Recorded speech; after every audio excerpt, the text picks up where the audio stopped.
ఆదివాసీలు ఈ దేశపు మూలవాసీలు.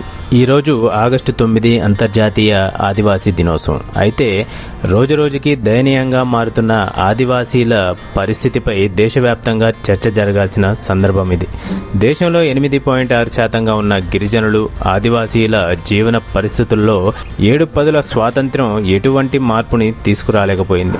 జనాభాలో 10.4 కోట్ల మంది గిరిజనులు ఆదివాసీలు తమదైన ప్రత్యేక సంస్కృతి సాంప్రదాయాలు ప్రత్యేక జీవన విధానం తమకు మాత్రమే చెందిన కొండ కోణల్లోని అటవీ నివాస ప్రాంతంలో ప్రకృతి మధ్య జీవనం సాగించేవారు.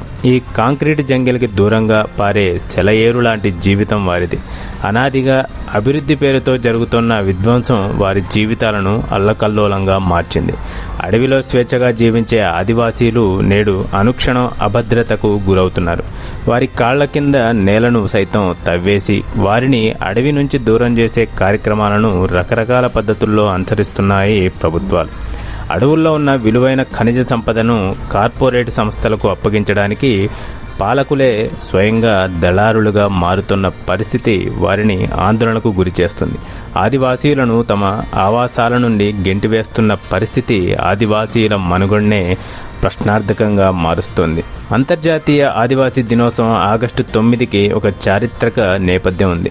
అంతర్జాతీయంగా ఆదివాసీలు ఎదుర్కొంటున్న అనేక సమస్యలు, ఆదివాసీల సంస్కృతి సాంప్రదాయాలపై జరుగుతున్న దాడుల నేపథ్యంలో 1982లో ఐక్యరాజ్యసమితి నేతృత్వంలో 26 మంది సభ్యుల మానవ హక్కుల వర్కింగ్ గ్రూప్ సమావేశం అయింది.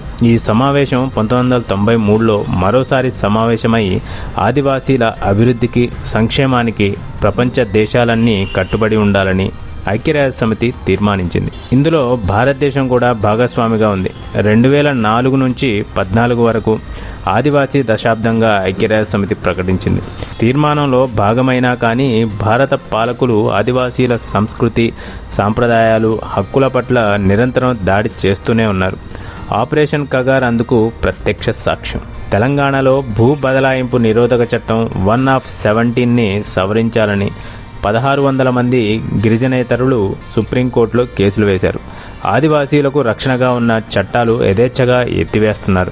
ఏజెన్సీలో ఆదివాసీల ఉద్యోగ ఉపాధి అవకాశాలు గ్యారంటీ చేసినటువంటి జీవో నెంబర్ 3ని చట్టబద్ధత లేదనే పేరుతో రద్దు చేశారు. చట్టబద్ధత ఎందుకు కల్పించకూడదని ఆదివాసీల ప్రశ్నకు ప్రభుత్వాల నుంచి ఎటువంటి సమాధానం లేదు. శ్రీకాకుళ సాయుధ గిరిజన రైతాంగ పోరాటం ద్వారా ఆదివాసీల సాధించుకున్న 1/70 చట్టం సవరణకు 5వ షెడ్యూల్ సాధనకు జీవో నెంబర్ 3కు చట్టబద్ధత కల్పించాలని కోరుతూ ఆదివాసీలు మరింత పెద్ద ఎత్తున ఆగస్టు 9 ఆదివాసీ దినోత్సవ స్ఫూర్తితో పోరాడాలని కోరుతున్నారు. ఆదివాసీల అస్తిత్వం ప్రశ్నార్థకంగా మారిన ఈ తరుణంలో అంతర్జాతీయ ఆదివాసీ దినోత్సవ సందర్భంగా ఆదివాసీల హక్కుల సంస్కృతి జీవన విధానంపై సమాజంలో పెద్ద ఎత్తున చర్చ జరగాల్సిన అవసరం ఉందని 3TV అభిప్రాయపడుతోంది.